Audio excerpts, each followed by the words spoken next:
अस्सलामुअलैकुम, सत श्री अकाल। Hi hello, how are you? कैसे हैं आप? उम्मीद करता हूँ कि सब खैरियत से होंगे। अगर आप अपनी माँ से प्यार करते हैं तो इस अजीम हस्ती की कसम है आपको झूठ का सहारा मत लेना। क्या आप अपनी माँ को वक्त देते हैं? सवाल का जवाब हमें कमेंट्स में जरूर बताना। मैं हूँ सागर चावला और आप सुन रहे हैं सागर स्टोरी 786। ये वो प्लेटफॉर्म है जहाँ बातें होती हैं एहसास की, मोहब्बत की और उन रिश्तों की जिन्हें हम अक्सर देर से समझते हैं। माँ इंतजार करती रही। रात के 2 बज रहे थे। बारिश आहिस्ता आहिस्ता छत पर गिर रही थी। एक बूढ़ी माँ अपने छोटे से कमरे में बैठी दरवाजे को बार बार देख रही थी। उसके हाथों में मोबाइल था मगर आंखें कमजोर थी। वो बार बार स्क्रीन ऑन करती फिर बंद कर देती। शायद बेटे का मैसेज आया हो मगर हर बार सिर्फ खामोशी। उस माँ का नाम जैनब था और उसकी पूरी दुनिया उसका इकलौता बेटा अहमद था। वही अहमद जिसे पालने के लिए उसने अपनी जवानी जला दी। शोहर जल्द दुनिया छोड़ गया था। घर में फाके हुए मगर माँ ने कभी बेटे को भूखा नहीं सोने दिया। कई रातें ऐसी थी जब माँ ने सिर्फ पानी पीकर गुजारा किया ताकि उसका बेटा दूध पी सके। सर्दियों की रातों में वो खुद बगैर कंबल के सो जाती थी मगर अहमद के ऊपर 2-2 रजाइयां डाल देती थी। जब अहमद बीमार होता था तो माँ पूरी रात उसके माथे पर पानी की पट्टियां रखती थी और जब अहमद स्कूल जाता तो माँ दरवाजे के पीछे खड़ी होकर दुआएं करती, या अल्लाह मेरे बच्चे को दुनिया की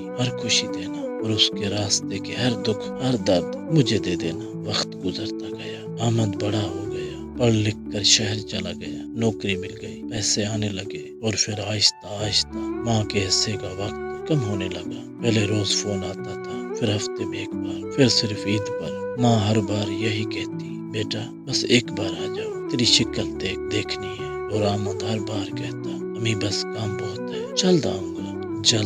वो जल्द कभी ना आई। एक दिन मोहल्ले वाली खाला ने पूछा, बाजी अहमद कब आ रहा है? माँ ने मुस्कुरा कर कहा, बस आने ही वाला है। मेरा बेटा बहुत मसरूफ है ना। मगर वो मुस्कुराहट सिर्फ होंठों तक थी, आंखें तो कब की रो चुकी थी। वो माँ रोज असर के बाद दरवाजे के पास कुर्सी रखती और गली को देखती रहती। हर गुजरती गाड़ी पर चौंक जाती, शायद अहमद आ गया। मगर हर बार सिर्फ इंतजार उतरता था। फिर एक रात माँ को तेज बुखार था, सांस लेने में तकलीफ हो रही थी। पड़ोसियों ने कहा, बाजी बेटे को फोन कर ले। माँ ने कांपते हुए हाथों से फोन मिलाया। उधर से आवाज आई, अम्मी मैं मीटिंग में हूँ, बाद में बात करता हूँ। और फोन कट गया। माँ ने मोबाइल सीने से लगा लिया और आहिस्ता से कहा, कोई बात नहीं बेटा, काम जरूरी होता है। ये कहते हुए माँ की आंख से एक आंसू तकिए पर गिर गया। शायद वो आंसू आखिरी था। 2 दिन बाद अहमद के मोबाइल पर एक कॉल आई, बेटा तुम्हारी अम्मी, बस इतना सुना था। अहमद के हाथ कांप गए। वो भागता हुआ गांव पहुंचा मगर बहुत देर हो चुकी थी। घर में सफेद चादर बिछी थी और उसके नीचे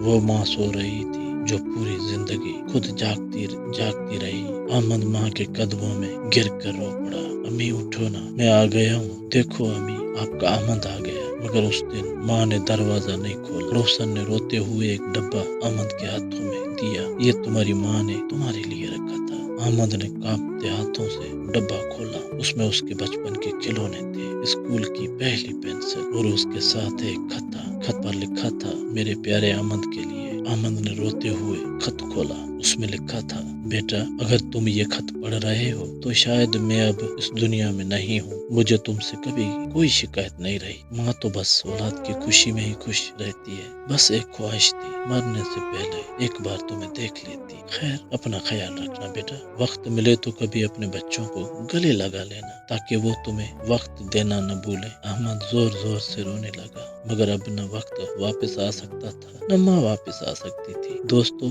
आज भी बहुत सी माएँ अपने बच्चों के इंतजार में दरवाजों को तकती रहती हैं। वो कुछ नहीं मांगती, न महंगे तोहफे मांगती है, न पैसे मांगती है, बस थोड़ा सा वक्त, 2 मोहब्बत भरे अल्फाज और एक बार ये सुनना, अम्मी आप कैसी हैं। अगर आपकी माँ जिंदा है तो यकीन करें आप दुनिया के सबसे अमीर इंसान हैं। ये वीडियो खत्म होने के बाद सिर्फ एक बार अपनी माँ के पास जाइए, उसे गले लगाइए। کیونکہ کچھ لوگ آخری بار ماں کا چہرہ دیکھنے کے لیے بھی ترستے رہ جاتے ہیں۔ جنت بھی قدم چومتی ہے جس ماں کے یارو، جنت بھی قدم چومتی ہے جس ماں کے یارو، وہی ماں آج بیٹھی ہے تنہا ہزاروں۔ موبائل کی دنیا نے ایسا ہمیں گھیرا ہے، موبائل کی دنیا نے ایسا ہمیں گھیرا ہے، اب ماں کی آواز بھی لگتی ہے بوجھ پیارو، اب ماں کی آواز بھی لگتی ہے بوجھ پیارو۔ یہ کہانی یہاں پر ہوئی ختم۔ اگر آپ کو ایسی ویڈیوز پسند ہیں تو جلد کرو ہمارے یوٹیوب چینل ساگر اسٹوری 786 کو سبسکرائب کر لو، اور اس ویڈیو کو لائک، کمنٹس اور بیل آئیکن کو دبانا مت بھولنا، تاکہ آنے والی ہر ویڈیو سب سے پہلے آپ دیکھ سکیں۔ اور آپ ساگر چاوڑوں کو دیں اجازت، اور آپ سن رہے تھے ساگر اسٹوری 786۔